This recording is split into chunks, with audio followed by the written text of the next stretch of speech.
ఆంధ్ర కళల రాజధాని అమరావతికి రాజమార్గం సిద్ధమైంది.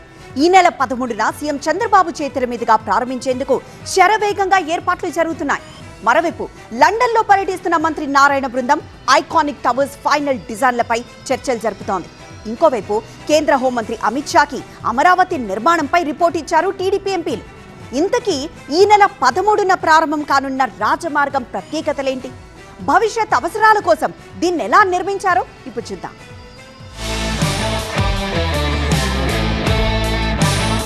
ఏపీ రాజధానికే మణిహారం, క్యాపిటల్ కి నెక్లెస్ లాంటి రోడ్, 21.77 కిలోమీటర్లు, NH16తో అనుసంధానం, మొత్తం అమరావతికే రాజమార్గం. అవును, ఇది కేవలం రోడ్డు కాదు, ఏపీ రాజధానికే రాజమార్గం. ఇది మిగతా రోడ్ల లాంటిది కాదు.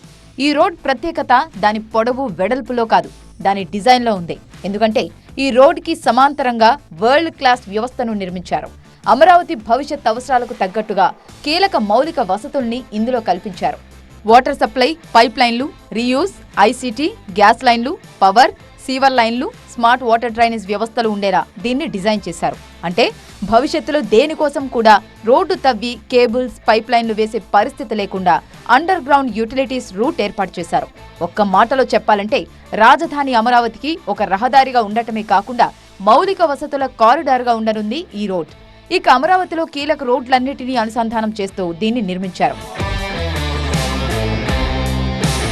E3గా పిలిచే ఈ రోడ్డు మొత్తం 21.77 కిలోమీటర్ల పొడవు ఉండగా దొండపాడు నుంచి ప్రారంభమై రాయిపూడి, వెంకటపాలెం, పెనుమాక, ఉండవల్లి, తాడేపల్లి మీదుగా NH16లో కలుస్తుంది.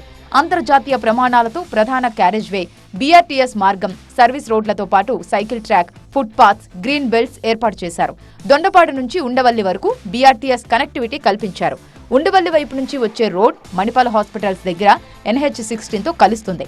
అలాగే అమరావతి నుంచి విజయవాడ వైపు వెళ్లే వాహనాలు జాతీయ రహదారికి నేరుగా కనెక్ట్ కానుంది. సీడ్ యాక్సెస్ రోడ్లో భాగంగా 280 మీటర్ల స్టీల్ బ్రిడ్జ్, 360 మీటర్ల 4 లేన్ల రోడ్డు, బకింగ్హామ్ కెనాల్ పై 110 మీటర్ల మేర మరో స్టీల్ బ్రిడ్జ్ ని నిర్మించారు. అక్కడి నుంచి NH16 వరకు ఎలివేటెడ్ కారిడార్ ను ఏర్పాటు చేస్తున్నారు. అమరావతికి కనెక్టివిటీ విషయంలో అత్యంత కీలకంగా మారబోతోంది ఈ సీడ్ యాక్సెస్ రోడ్.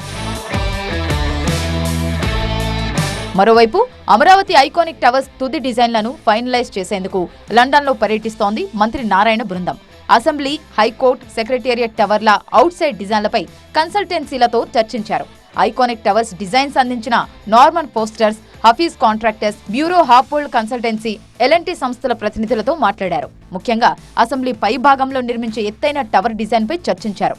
మొత్తం రాజధానిని అసెంబ్లీ భవనం పైనుంచి వీక్షించేలా టవర్ను నిర్మించి టూరిస్టు స్పాట్గా మార్చాలనుకుంటోంది ప్రభుత్వం. ఇక ఐకానిక్ టవర్స్ నిర్మాణంపై పవర్ పాయింట్ ప్రెజెంటేషన్ ఇచ్చింది L&T.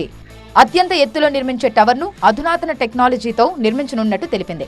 దాంతో నిర్మాణ దశలను బట్టి ఎప్పటికప్పుడు సూచనలు చేస్తామన్నారు నార్మన్ పోస్టర్స్ ప్రతినిధులు. మరోవైపు ఢిల్లీలో కేంద్ర మంత్రి అమిత్ షాను కలిసిన టీడీపీ ఎంపీలు అమరావతి నిర్మాణ పురోగతిపై రూపొందించిన కాఫీ టేబుల్ బుక్ ను అందజేశారు.